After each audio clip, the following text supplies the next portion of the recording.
All right, it's your boy Spank Dog, aka Puffinstein at YouTube. Like, comment, share, subscribe. Let's get into it. So much love to all you people out there. Right now, I seen a video about Donald Trump catching feelings because Jimmy Kimmel made a joke that is hilarious. Trump probably didn't find it hilarious. So we're gonna take a look right now.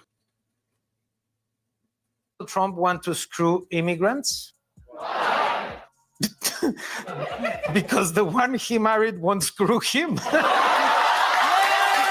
Him. One joke. That was all it took to short-circuit the Trump Fox propaganda machine in just 7 words. Diego Luna did what years of fact-checking couldn't do. He forced them to show their genuine problem with immigrants last night. Last night, I got the highest honor a late-night host can receive. When did the comedy and entertainment shows, Laura, become an excuse for boorish political commentary? Oh, no. Yeah. Actor Diego Luna, Oh, my guest God. hosted, I don't know who that is, guest hosted for Jimmy Kimmel. I don't think I've ever watched a Jimmy Kimmel. No one else is either. I do. And it was happening the other night, and this was, to be fair, I watch the Jimmy Kimmel show all the time. I think he's really funny. You know, first of all, with talk show hosts like that, you have to have a great sense of humor. But they are usually very funny, and they have this burnt, like, you know, we say burnt where I'm from, like when a person's like crazy funny, and he's burnt to a crisp, Jimmy Kimmel, and they got scarred because that's what it is with people that are hateful or uptight. The more light a joke would be, the kind of joke that you think wouldn't get them mad, it's actually maybe true or logical. You know, it'll catch their nerve. This was really knee slapping in its monologue. You wanted to slap something. They pay a lot of taxes, a lot of them, with their jobs. Yeah. Papers or no papers. Is he speaking from experience? Why do we care, Laura? He's an actor. Again, I don't even know who that is. Well, he's an actor on a Disney Plus show, a Star Wars show called Andor. Why do we care? Like, he don't matter because he has an accent, especially a Latin accent. I wonder what the minorities, that workplace, how they feel when they can tell that these people actually are racist. A lot of them. And I'm talking about people that are extremely far right, conservatives, you know, I wouldn't say all rich people, of course. I don't blanket in any group, especially the larger the group. There's always going to be good in a group of a certain amount of people. But I wonder how the minorities in that particular workplace or other workplaces like Fox feel when they go so far right. It's disgusting. Yeah, whatever name this woman has, I got her to finally watch your show. And here in its native habitat, we see the Fox News immune reaction going crazy. Pay attention to the telltale signs: high rhetoric, lack of reasoning, and that bright red color that is usually only seen on Christmas sweaters and boiled lobsters. Their playbook is quite constant. When faced with truths that make you uncomfortable, they never take part in the argument. They attack the accent, the resume, the passport, and everything else but the point. Let me tell you something. The amount of people that are upset with Trump right now that voted for him is obscene. Because you got to understand, his approval rating is below 40, which means that there's no way in the world everybody that voted for him are pleased. But it's beyond that. If 100 million people voted for him, let's say, out of those 100 million, I would say about 50 million people are like, what did we do? Why did we put this man in office? Now, I don't know if that's accurate, but it's just a testament to the point that so many people who voted for him are saying to themselves, he promised this, he promised that. He didn't do anything that he promised, and he actually screwed his constituents with these bills and tariffs and other things that he's done. People that swore he was going to make things good for them, he actually made things bad for them. This is a bold move, especially for a network that literally employs Jeanine Pirro, a woman whose courtroom analysis makes Judge Judy look like Ruth Bader Ginsburg. But here's what they forget. When your best argument is that you don't belong here, you're not going to win. You are not winning the argument. You're proving what they say. I've never hosted a talk show before, but I will try my best. English is not my first language. So I hope you guys will help me if I get, what's the word, deported. No? With everything going on in this country around immigration and authoritarian policies of Donald Trump, it is no small thing that a Mexican is hosting such an important show. Diego didn't need a joke. The fact that a Mexican actor was joking about deportation on national TV told it all. It wasn't simply a joke. That's really a good take for the Democratic Live Trust. I'm gonna subscribe right now. They got my subscription. It reminded me of the actual world with ICE raids, families being torn apart, and the whole system. Fox couldn't handle it.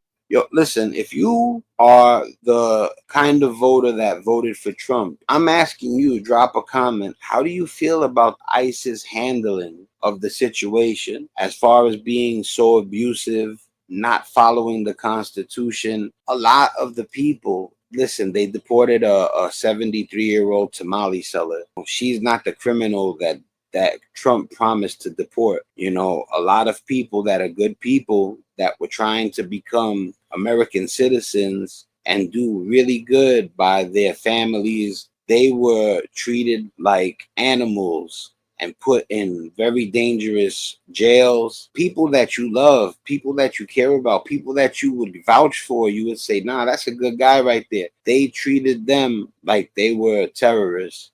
Tell me what you think about that. Like, comment, share, subscribe also. Diego wasn't the butt of the joke. It was on the inconsistencies that his presence brought out, since that's when the truth hurts the most, when it comes out with a smile. Diego gave it to us straight with no spin or filter. Just facts that were hiding in plain sight. I spent long seasons working here, back when people still made movies in LA. Yeah, until I felt alone and homesick. And just as I felt that, I immediately found a community that came out to support me, to show me their love and to remind me that something holds us together.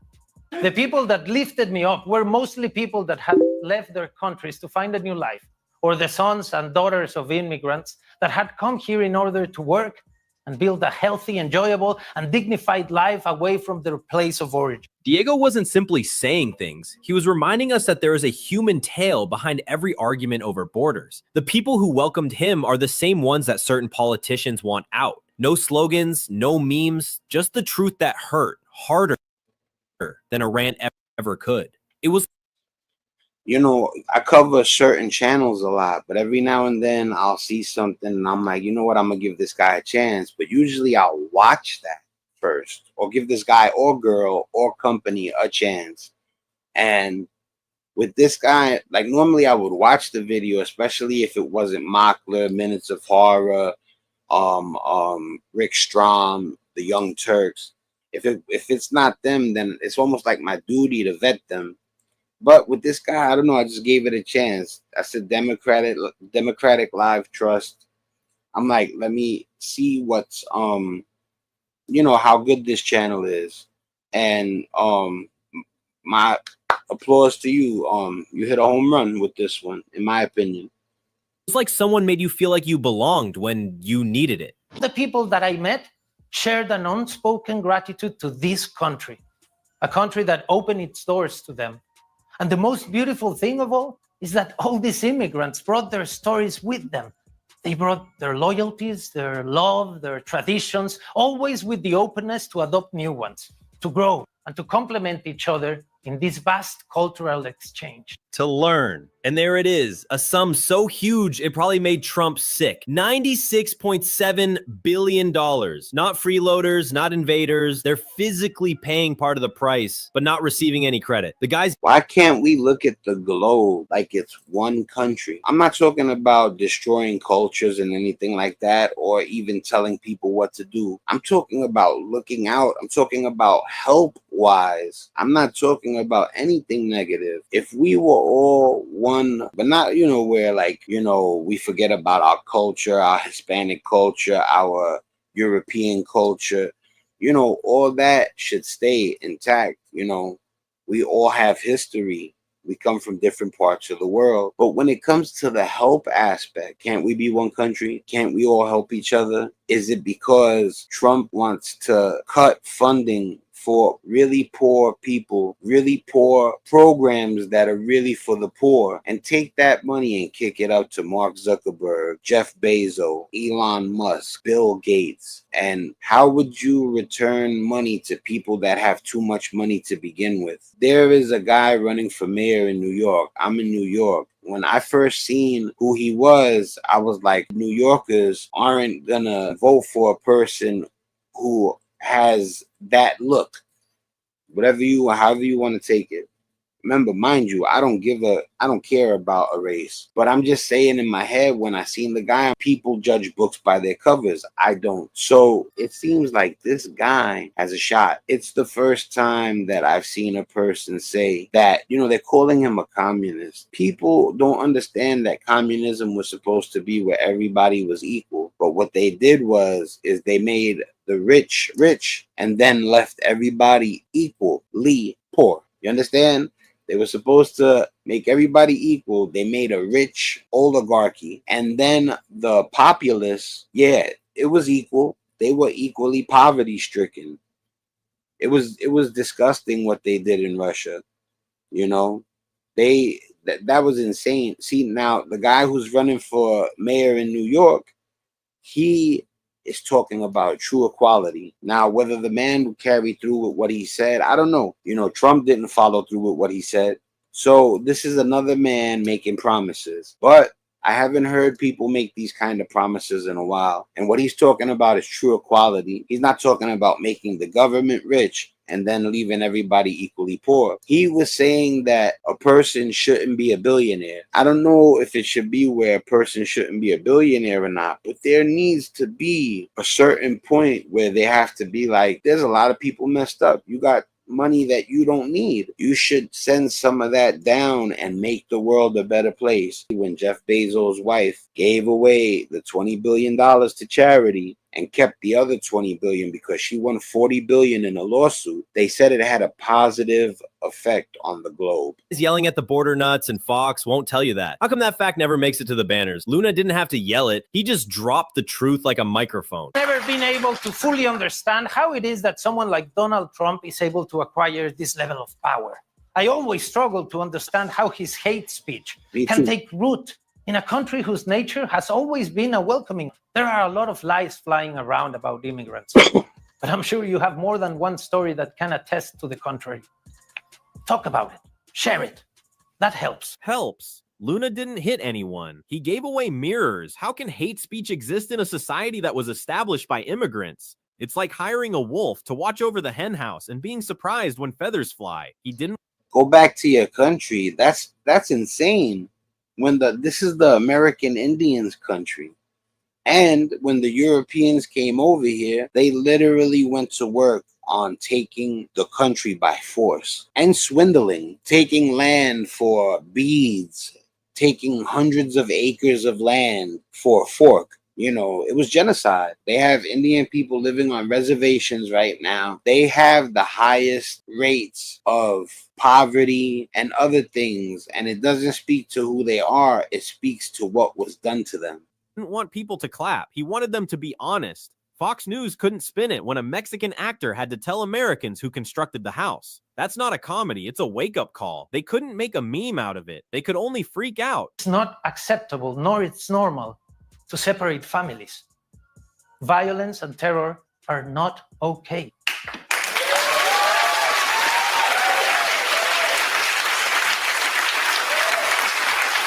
Immigrants need to know that their struggle is yours as well. Politicians have been dosing on this problem because it's easier than acknowledging it. Because this country benefits from the work of immigrants, but refuses to recognize their importance. The solution is clear now, and it's been clear for decades. Give them a path to legal certainty. Diego didn't shout. He brought up the fact that we've all heard, yet some people still act like they don't know it and keep breaking families apart. Quit acting like this is hard. That was the point. No drama, just the facts. They pay billions in taxes, clean homes, and develop roads, but they still have to ask for papers.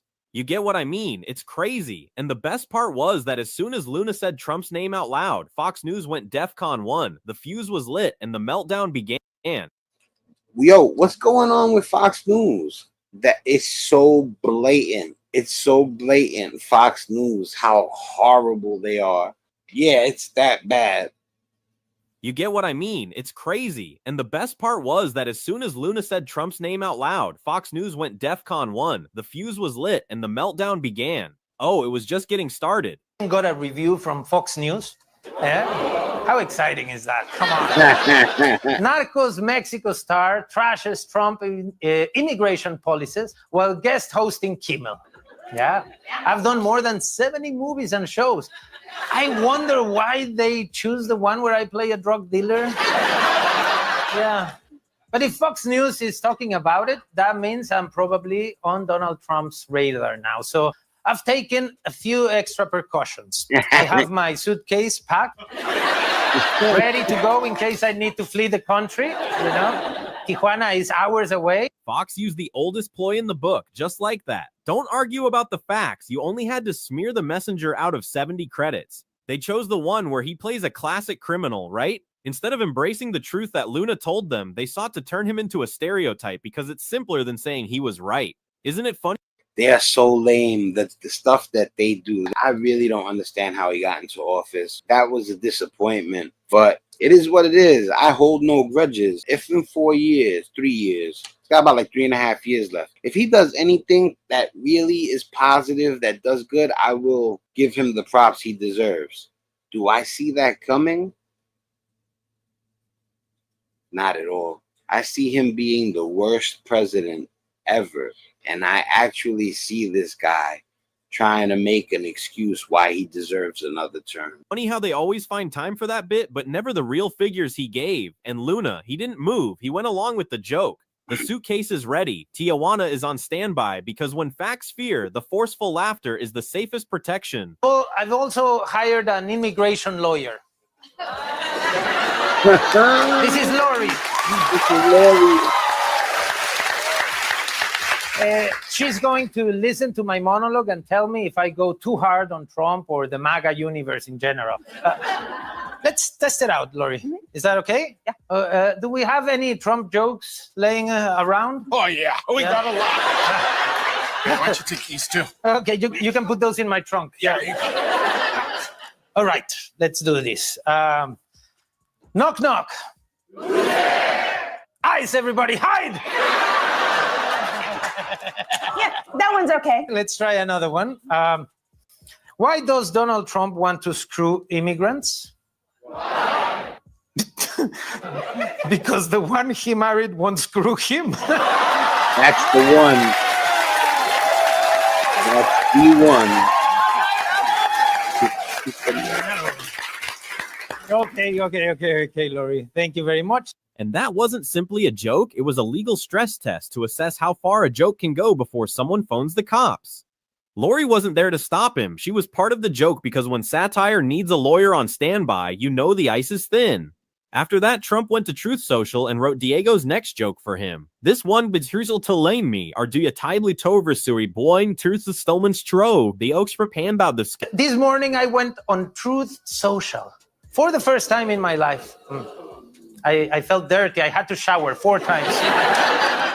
Trump has been updating everyone on the situation in the Middle East. It is very complicated, but thankfully your president is a political genius. And really broke it down in simple terms. You know what? We basically have 2 countries that have been fighting so long and so hard that they don't know what the they're doing.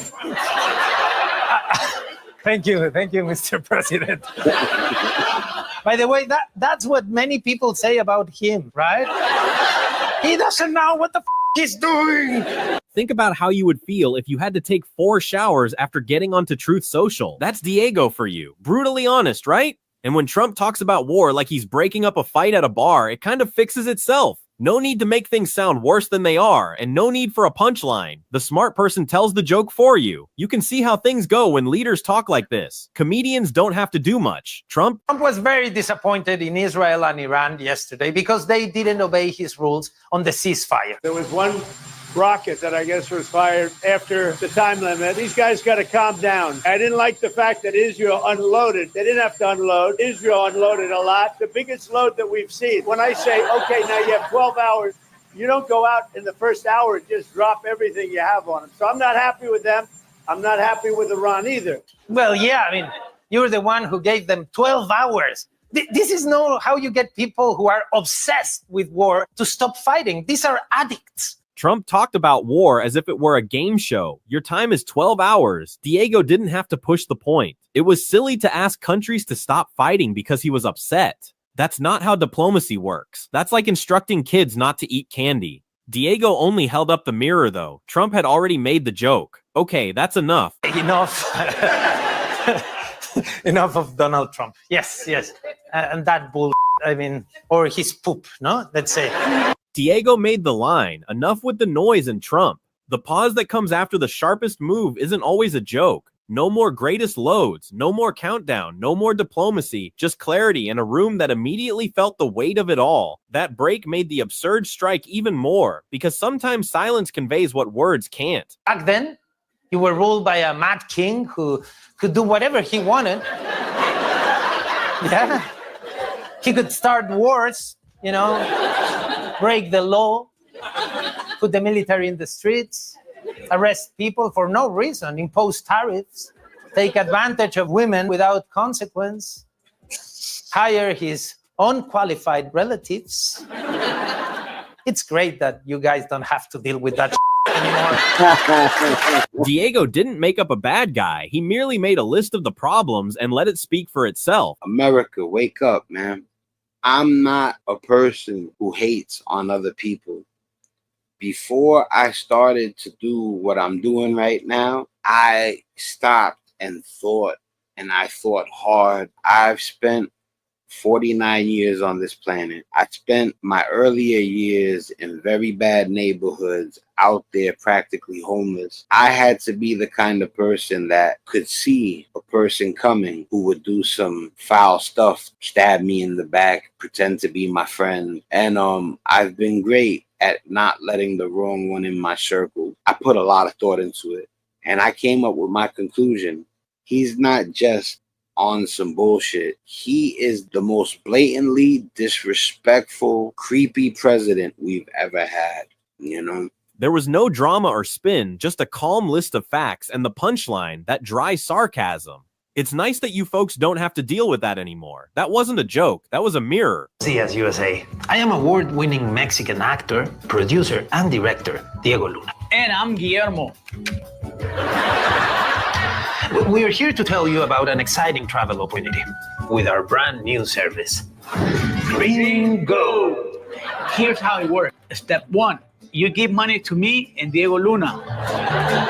Step 2, we take you to Mexico and you are very happy. End of the steps. But Diego, you ask, why wouldn't I just fly to Mexico? Because Trump fired all air traffic controllers. Luckily, we have a much safer plan. It's called the Trojan Piñata. We pack you into a giant piñata like a bunch of mosquitoes and sneak you over the border. And then your new life begins. In the States, you work in office buildings made of concrete and sadness. But in Mexico, you can work on the beach with the sun and a cerveza. That means beer. But Diego, you ask, pinches gringos, ¿cuántas preguntas? Muchas. Will I have to pay taxes like immigrants do in the States? Digital nomads pay no taxes. Just like your president.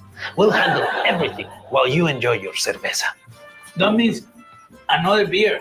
Plus, Mexico is brimming with amazing food. Woo! And don't worry, Mexican restaurants have added a mild section to their menus. What? So this doesn't happen to all you sensitive little gabachos. Ow, this salsa is too spicy. And now I'm dead. True story. Praise Jimmy Kimmel for what he does. Jimmy Kimmel, what he does, it's awesome. His show is great. Guillermo is a great co-host. Be homesick. Mexico has everything a U.S. citizen needs. 42 Costcos, a Starbucks on every corner. We're even opening a Chipotle soon. We don't know what the Chipotle, but we're here, white people love it. The US is going south, so why shouldn't you? It's time to green go to Mexico. Diego didn't just throw out nonsense. He held up a huge piñata with candy stripes and a mirror, which was smuggling Americans. That's not simply a joke, it's a comment. People laughed and squirmed because the ridiculousness felt so real. I do love it here. Whenever I come to the US from Mexico, everyone says, "Welcome to America," right? And I'm like, wait, but I was in Mexico. I was already in America. Because Mexico is part of America, right? Diego wasn't simply making a joke about geography. He was peeling back the curtain on the whole us versus them thing. It's not about maps, it's about how you think. He said, that's another thing. North America should be more united. But at the moment, Canada and America were two countries that could make things happen together and be stronger. And sure enough, Trump had to put a wedge between us and Canada with the whole, you should become the 51st state. Like, that's the type of stuff he does that makes people go like, what's wrong with him? You just literally in one sentence made every Canadian hate all Americans. And again, I've said this before, when Trump says something, don't go, these Americans. He does not speak for all of us. At this point in time, I don't think he speaks for many of us at all. So when you see Trump do something, don't start hating Americans and saying these Americans. I guarantee you that if you came to America, you would meet some of the best people you ever met in your life. Said something true that too many people try to ignore. Borders separate territory, but fear separates people, and that hurt the most. How do you keep your positivity? How do you keep the hope? What is it that keeps you moving forward? Well, I have seen over the years or the decades that I've lived that you do see change. It takes a long time sometimes, but the one thing that we know is that change happens when people are the ones that make it happen. Otherwise, it doesn't happen. And that's what we're seeing now. And after this dark period, we're going to see other things the things that are missing in our government, in our society are going to happen. And as the poet Pablo Neruda said, you can cut all the flowers, but you can't hold back the spring. Voice that's Dolores Huerta, a civil rights leader, labor activist, and someone who has been making a difference with her words for more than 50 years. When Dolores asserts that change happens when people make it happen, she means it. God bless Dolores. It's something I've done. She has marched, organized, and seen the cycle of bad times, resistance, and finally transformation. Diego gave her the stage at that moment. No jokes, no punchlines, just the truth, pure and forceful. Who has the power? What kind of power? Got the power! Yes! Let's go. And right then, the room altered. There were more than simply people watching. There was a movement, a chorus, a promise, and an intensity that you could feel through the television. People power wasn't just a saying, it was a reminder. Change that matters doesn't come from the top down, it comes up from underneath. It was loud, coordinated, and unstoppable, and you could see the spark, the solidarity, and the change from watching to doing. Dolores doesn't talk about the past, she talks about the present. This wasn't just applause, it was a cry to arms that you remember long after the movie ends. You think that's the sound of truth turning into action. Thanks to the generosity and the openness that surged from it. All because people from different cultures and realities agreed to give each other a chance and build something remarkable together. This place is a powerful example of what's possible, of what can be achieved when we put empathy first. Many people are feeling persecuted. Far too many people live in fear. Fear of taking their kids to school or going to places where they earn an honest living.